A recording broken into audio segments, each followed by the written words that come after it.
আসসালামু আলাইকুম। প্রিয় দর্শক, অন্য মঞ্চের আলাপচারিতায় আপনাদের সকলকে আমন্ত্রণ জানাচ্ছি। কথা বলার জন্য আজ আমাদের সঙ্গে রয়েছেন সুপ্রিম কোর্টের আইনজীবী জনাব আবু হেনা রাজ্জাকী। জনাব আবু হেনা রাজ্জাকী, আপনাকে আমাদের এই অনুষ্ঠানে স্বাগত জানাচ্ছি। আপনাকে শুভেচ্ছা জানাচ্ছি এবং আপনার দর্শক শ্রোতা যারা আছে সবাইকে আমার শুভেচ্ছা। রাজ্জাকী ভাই, আজকে যে জিনিসটা খুবই আমার কাছে গুরুত্বপূর্ণ মনে হয়েছে যে আজকে তৃতীয় দফায় আহ প্রধান উপদেষ্টা উনি ইয়ের সঙ্গে 14টা দল ও জোটের সঙ্গে একটা বৈঠকে বসেছিলেন। আপনি জানেন এর আগে 12 দলের সঙ্গে বসেছেন, তার আগে 4 দলের সঙ্গে বসেছেন। তো এই 14 দলের জোটের সঙ্গে বৈঠকে দুটো জিনিস পাওয়া গেছে। একটা হলো প্রধান উপদেষ্টা যেটা বলেছেন, সে প্রধান উপদেষ্টা বক্তব্য হলো যে মানে গন্ডগোল লাগিয়ে নির্বাচনের আয়োজনকে ভণ্ডুল করার চেষ্টা চলছে। উনি এই আশঙ্কা প্রকাশ, আমি যদি পুরো বাক্যটা পড়ি, সেখানে এরকম বলেছেন উনি, যখনই নির্বাচনের প্রস্তুতি নিয়ে আমরা অগ্রসর হচ্ছি তখনই নানা ষড়যন্ত্র সামনে আসছে, কিন্তু বাস্তবতা হচ্ছে কোনো ষড়যন্ত্র করেই গণতান্ত্রিক গণতান্ত্রিক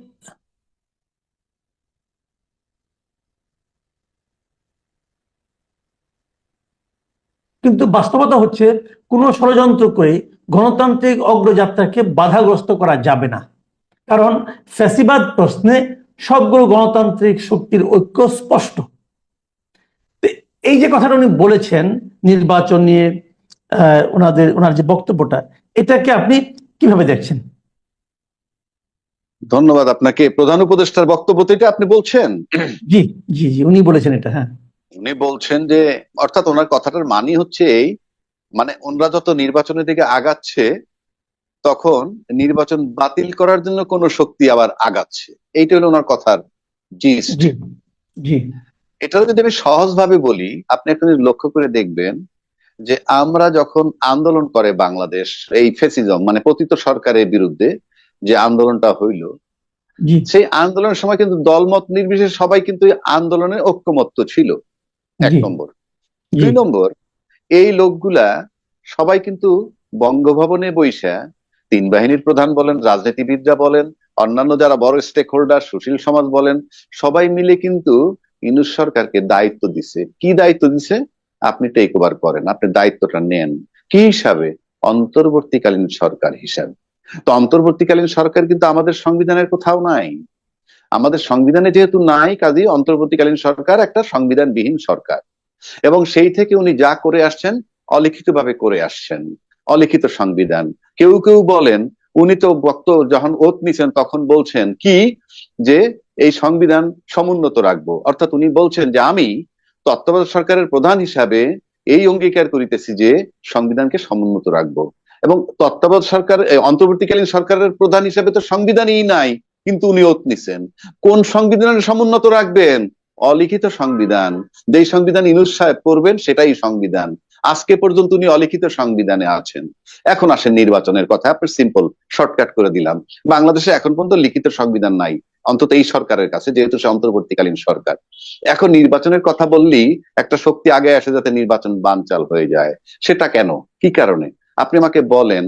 বঙ্গভবনে যখন দলমত নির্বিশেষে সবাই যখন ক্ষমতাটা তাকে বুঝাই দিল ফেসিজমের বিরুদ্ধে, এবং ফেসিজমের বিরুদ্ধে যারা আন্দোলন একসাথে করছে, সেখানে যদি আপনি বড় স্টেক হোল্ডার ধরেন রাজনীতিতে, তাতে আপনি পরিষ্কারভাবে বোঝা যায় সবচেয়ে বড় ভাই যিনি আছেন নির্বাচন হলেই ক্ষমতায় যাবে। তারপরে যদি মেজো ভাইজানের কথা বলেন, মেজো ভাই কি যিনি সংখ্যানুপাতে নির্বাচন চাচ্ছেন। আর যদি ছোট ভাইদের কথা আসেন, তারা বলতেছে সংস্কার, জুলাই চার্টার, তারপরে বিচার, তারপরে নির্বাচন। প্রশ্ন হচ্ছে ফেসিজমের বিরুদ্ধে এই তিনটা শক্তি যখন ইউনাইটেড ছিল, একত্রে ছিল, তাইলে ফেসিজমের বিরুদ্ধে এই তিনজনের ভিতরে সবচেয়ে বেশি প্রেম হওয়ার কথা। অর্থাৎ ডিপ্লোমেসির ভাষায় বলে, enemies enemy is my friend. অর্থাৎ আওয়ামী লীগের শত্রু এনসিপি, আওয়ামী লীগের শত্রু জামাত, তাহলে সেই হিসাবে আবার আওয়ামী লীগের শত্রু বিএনপি। কেন বিএনপি? কারণ বিএনপি 16 বছর যাবৎ নির্যাতিত হয়েছে। সেই হিসাবে এই তিনটা দলের মধ্যে, এই তিনটা দল যদি একত্র করি একটা দল জোট বানাই, তাহলে এটা ভিতরে যে ইউনিটিটা থাকার কথা ছিল সেই ইউনিটিটা নাই। রাদার উল্টা দিকে আমরা দেখতেছি কি, গোপালগঞ্জে যখন এনসিপি গেল তখন ডাল সুরকি পিস্তল আর অস্ত্র নিয়ে আওয়ামী লীগ তাদেরকে তাড়াইলো। পাশাপাশি এদিকে আর একটা স্লোগান উঠলো, জামাত শিবির, জামাত শিবির রাজাকার, এই মুহূর্তে বাংলা ছাড়। এবং এই যে একটা পতিত শক্তি আর অন্য শক্তি যেটার কথা বলছি, এরা কিন্তু সময়ের ব্যবধানে দুই পক্ষই জামাতকে সাথে নিয়ে একটা জায়গায় গেছিল নির্বাচনের। সুতরাং আপনি যখনই রাজনীতিবিদরা যে কোনো কর্মকাণ্ড করে তখন বলে রাজনীতিতে শেষ বলতে কিছু নাই, আর আপনি আমি 9-6 করলে কিন্তু এটার কৈফিয়ত দিতে হয়। রাজনীতিবিদদের বেলায় এগুলো মাপ। তো আপনার যেখানে শত্রুর শত্রু আমার বন্ধু হওয়ার কথা, সেখানে শত্রুর শত্রু আমার শত্রু হয়ে গেল। তাহলে তো আমার একটা সন্দেহ হয়। কারণ এই যে বিষয়গুলো রয়েছে, ইউনূস সাহেব যদি 3-4 দিনের মধ্যে ডেট দিবে বলছে, আপনি মোটামুটি নিশ্চিত থাকতে পারেন উনি যত তাড়াতাড়ি নির্বাচনের ডেট দিবে ঠিক তত তাড়াতাড়ি ওই শক্তিগুলা নির্বাচন বাতিল করতে আসবে। কেননা তারা বলতেছে সংস্কার, বিচার এবং জুলাই চার্টার না হয়ে নির্বাচন করতে দিব না। আর সংখ্যানুপাতে যারা নির্বাচন চায় তারাও বলবে যে আমরা নির্বাচন করতে দিব না। সুতরাং ইউনূস সাহেব যদি আগামী 5-7 দিনের মধ্যে নির্বাচনের তারিখ দেয়, গন্ডগোল আগামী 5-7 দিনের মধ্যে রওনা দিতে পারে, শুরু হইতে পারে। যদি 3 মাস পরে দেন, তাহলে 3 মাস পরে গন্ডগোল হবে, এ ব্যাপারে আমার কোনো ডাউট নাই। এবং এতে লাভ কার? আপনি যদি নির্বাচন বাতিল হয়ে যায়, তার মানে একটু আমি থামাচ্ছি। তার মানে আপনি বলতে চাচ্ছেন যে নির্বাচনের তারিখ ঘোষণা করলে যারা নাকি এই যে মেজো ভাই ছোট ভাই আছে ওনারা গন্ডগোল ইনিশিয়েট করবেন। হ্যাঁ, ডেফিনেটলি। কারণ তারা তো বলতেছে আমরা সংখ্যানুপাতে চাই, তারা তো বলতেছে আমরা সংস্কার, জুলাই চার্টার, বিচার চাই। এটা তো আমার বানানো না। তো ওরা যদি বলে যে এইগুলা করতে হবে, আপনি কি করবেন? ফর এক্সাম্পল, আপনি কি করবেন? ওটা আপনি আমি কথা বলতেছি আমাদের স্বাধীনতা নিয়ে, ওরাও তোদের স্বাধীনতা নিয়ে চলবে। কারণ আপনি জুলাই চার্টার না করলে 70 বছর বয়সে তার মৃত্যুদণ্ড হইতে পারে। So they are to ensure their life. এবং তারা যে কর্মকাণ্ডটা করছে সেটা তো সবাই একসেপ্ট করছে। সবাই একসেপ্ট করলে স্বীকৃতি পাবে না কেন? আপনি দেন বা না দেন এটা আপনার ব্যাপার, পাবে না কেন? সিম্পল। আচ্ছা ঠিক আছে, এখন আপনি বলেন তার গন্ডগোল হলে তারপর কি হবে? এখন আসেন লাভকার ক্ষতিকার। আপনি বলেন যদি ব্যাপক কোনো গন্ডগোল, আমি জানি না হবে কিনা, কিন্তু আমি আপনাকে সূত্রগুলো দিলাম। যদি ব্যাপক গন্ডগোল হয় আর ইউনূস সাহেব ব্যর্থ হন নির্বাচন করতে, ইতিমধ্যে একটা কথা উঠছে কিন্তু, সেটা কি? তত্ত্বাবধায়ক দিনে নির্বাচন চায়, এই কথা উঠছে। আপনি তর্কের খাতিরে ধরে নিলাম ইউনূস সাহেব যদি চলে যায় কোনো কারণে এই গন্ডগোলের ইস্যু করে, এই গন্ডগোলের ইস্যু করে যদি চলে যায়, যদি নির্বাচন বাতিল হয়, তাহলে গেইন করবে কে? গেইন করবে পতিত সরকার। কেন? কেন? ইউনূস সাহেব যদি নির্বাচন না দিয়ে চলে যায়, তাহলে কোনোভাবে তৃতীয় পক্ষ যেই আসুক, প্রত্যক্ষ বা পরোক্ষ ভাবে, সে তো পতিত সরকারের লোকই। আপনি আনেন না, সেট করেন, কাকে সেট করবেন? আপনি দেখেন না, মিলান না, কাকে মিলাইবেন? কার কাছে ক্ষমতাটা দিবেন? সে পতিত সরকারের, প্রত্যক্ষ না হোক পরোক্ষ ভাবে। 1, 2, ক্ষতিগ্রস্ত কে হবে নির্বাচন যদি বানচাল হয়? পরোক্ষভাবে যদি পতিত সরকারের কোন লোক এসে টেক ওভার করে এবং 2-3 বছর কাটাইয়া দেয়, তাহলে যারা নির্বাচন করলেই বিজয় লাভ করবে, বড় ভাইরা, তাদের লোকসান হয়ে যাবে। সুতরাং বড় ভাইদের নৈতিক দায়িত্ব নির্বাচনটা কেমনে আদায় করবে? আর মেজো ভাই ছোট ভাইয়ের দায়িত্ব হইলো তারা তাদের নিজেদের নিরাপত্তার জন্য সংস্কার, বিচার, জুলাই চার্টার এনশিওর করতে চাইবে। সুতরাং ইউনূস সাহেবের নির্বাচন ডেট দিলেই আপনি নির্বাচন পেয়ে যাচ্ছেন, তা কিন্তু নয়। বরং নির্বাচনের ডেটটা দিলে পরেই ওই গন্ডগোলটা নিকটবর্তী হয়ে যায় বলে আমার কাছে মনে হয়। এখন আমি অন্য একটা প্রসঙ্গে আসি। এই প্রসঙ্গটি আসলে শেষ প্রসঙ্গ, আজকে বেশি লম্বা করতে চাই না। সে প্রসঙ্গটা হলো যে গোপালগঞ্জে যে কদিন আগে নাগরিক পার্টি সমাবেশকে কেন্দ্র করে হামলা সংঘর্ষ হলো, প্রাণঘাতী মতো ঘটনা ঘটলো, সেই ঘটনার পর কদিন আগে 11 জনের একটা নাগরিক পর্যবেক্ষণ দল সেখানে গিয়েছিলেন। এই দলে ছিলেন শহীদুল আলম, ঢাকা বিশ্ববিদ্যালয়ের শিক্ষক সামিনা লুৎফা, মোশাহিদা সুলতানা, রুশাদ ফারুকী, আইনজীবী সারা হোসেন, মঞ্জুর আল মতিন, সাংবাদিক তাসনিম খলিল, শিল্পী বিথি ঘোষ, লেখক ফিরোজ আহমেদ, অধিকার কর্মী নাফিউল আলম। এছাড়া একজন সাংবাদিকও ছিলেন যিনি তার নাম প্রকাশ করতে চাননি। এই 11 নাগরিক ওখানে দেখে এসে মন্তব্য করেছেন যে সেখানে যে প্রাণঘাতী অস্ত্র ব্যবহার করা হয়েছে, এই অস্ত্র ব্যবহারের কোনো যৌক্তিকতা তারা পাননি। এবং তারা এটাও বলেছেন যে এই ঘটনায় মানবাধিকার লঙ্ঘন ও অতিরিক্ত বল প্রয়োগ ঘটেছে কিনা তা যাচাইয়ের জন্য নিরপেক্ষ ও গ্রহণযোগ্য তদন্তের জন্য তারা সরকারের কাছে দাবি জানিয়েছেন। আপনি কি বলবেন? ধন্যবাদ আপনাকে। এটা হলে আমি শুনুন, প্রথম কথা হইলো গোপালগঞ্জে গেছে আর আপনি ঢাল সুরকি নিয়ে আসছেন। গোপালগঞ্জ কি মঙ্গল গ্রহে না বাংলাদেশের ম্যাপের মধ্যে? আমি যাব, আমার নাগরিক অধিকার। আমি মিছিল করতে যাই, মিটিং করতে যাই, সেটা ভিন্ন কথা। আমি যাব, এটা আমার নাগরিক অধিকার। আপনি যে লাঠি সুরকি সবকিছু নিয়ে আসলেন, এখন পর্যন্ত ম্যাজিস্ট্রেসি পাওয়ার নিয়ে যখন রাস্তায় আর্মি আছে, কি উদ্ধার হয়েছে, কোন অস্ত্রগুলো উদ্ধার হয়েছে? ওখানে তো সশস্ত্র লোক আমরা দেখছি, সশস্ত্র লোকও দেখছি, তো এটা উদ্ধার হইলো না কেন? প্রশ্ন হচ্ছে, আপনি বোধহয় জানেন যে 17 জুলাই থেকে বাংলাদেশে মানবাধিকার এই মানবিক জাতিসংঘের মানবাধিকার কমিশনের কার্যক্রম বোধহয় অফিসে শুরু হয়েছে। সুতরাং এটা তার পার্ট। সুতরাং বাংলাদেশে আর ওই কায়দায় কেউ এই অস্ত্র যতই শো করেন, এটা আন্তর্জাতিক বাজারে কিভাবে একসেপ্ট করবে সেটা একটা ব্যাপার। এবং আওয়ামী লীগ কিন্তু আবার বুঝাই দিছে যে তারা কিন্তু একেবারে বসে নেই, সুযোগ পেলেই যে তারা ছবল দিবে সেটাও তারা বুঝাই দিছে। এটা হলো সিম্পল কথা। তবে আরেকটা কথা আমি আপনাকে বলি, যে কোনো ভাবে, যে কোনো গন্ডগোলের মাধ্যমে কোনো কারণে যদি ইউনূস সাহেব চলে যায়, তাহলে কিন্তু বাংলাদেশে পরবর্তীকালে নির্বাচন হবে কি হবে না, কিংবা হলে কি না হলেই কি, এবং এখানে মারামারি কাটাকাটি হলেই কি, আমার কাছে মনে হয় না কোনো শক্তি তাকায় দেখবে। এই কারণে, কারণ ইউনূস সাহেবের রিমুভালটা যে শক্তির কাছে জরুরি, সেই ইউনূস সাহেব যদি চলে যায় তখন তারা দম ছেড়ে বাঁচবে, এবং তারপরে যা খুশি তাই হোক। সুতরাং আমি মনে করি ইউনূস সাহেবকে রেখে যদি আপনি নির্বাচন নিতে পারেন সেটা লাভ।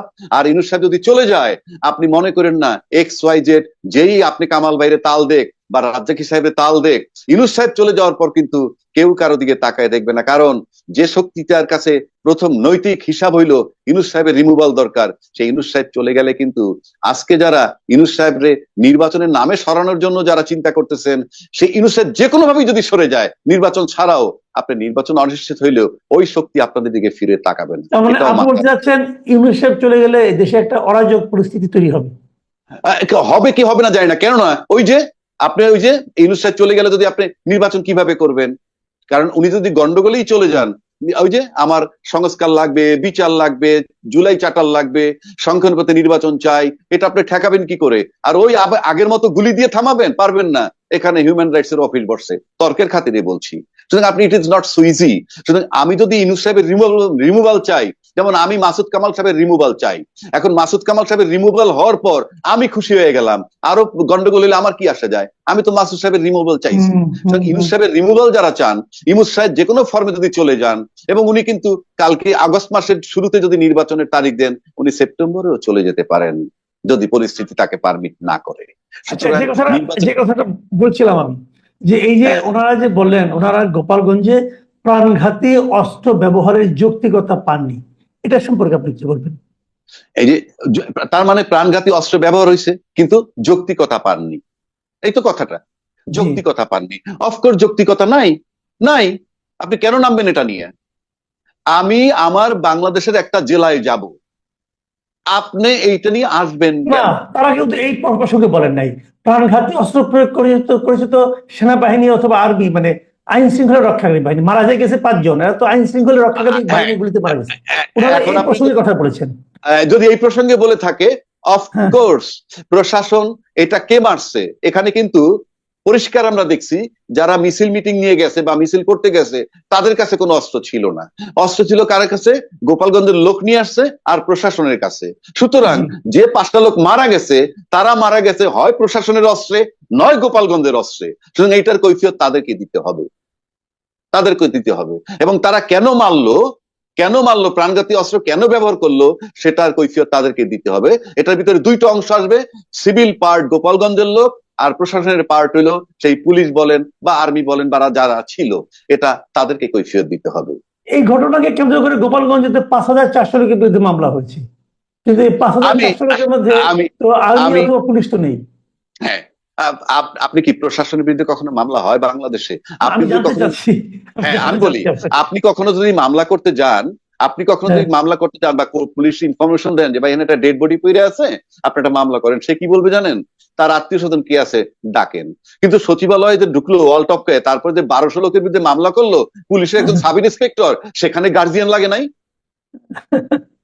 তো আপনি আমাকে বলেন, প্রশাসন এমন একটা জিনিস, আমি একটা সিম্পল শেষ করে দিচ্ছি। প্রশাসন এমন একটা জিনিস, হাসিনা কিভাবে প্রশাসনকে ব্যবহার করছে সেটা হাসিনার দক্ষতা নয়, সেটা হলো ভাইস ভার্সা, যে তোমরা আমাকে ক্ষমতায় রাখো, তোমরা লুট করে খাও। আবার আরেকটা প্রশাসনের কথা বলছি, আপনি দেখেন ফখরুদ্দিন সরকার যে ছিল, সে তো মঙ্গলগ্রহে এসে বিশাল অভিজ্ঞতা নিয়ে আসে নাই।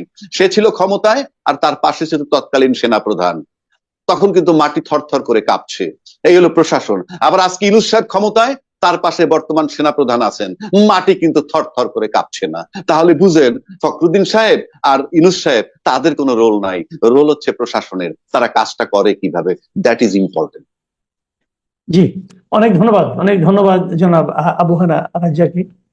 প্রিয় দর্শক, আপনারা শুনলেন বিভিন্ন বিষয়ে নির্বাচন, ডক্টর ইউনূসের বক্তব্য, গোপালগঞ্জের ঘটনা এবং সেই প্রেক্ষিতে নাগরিকদের যে বিশ্লেষণ, সেই ব্যাপারে মিস্টার আবু হানা রাজ্জাকীর মূল্যায়ন।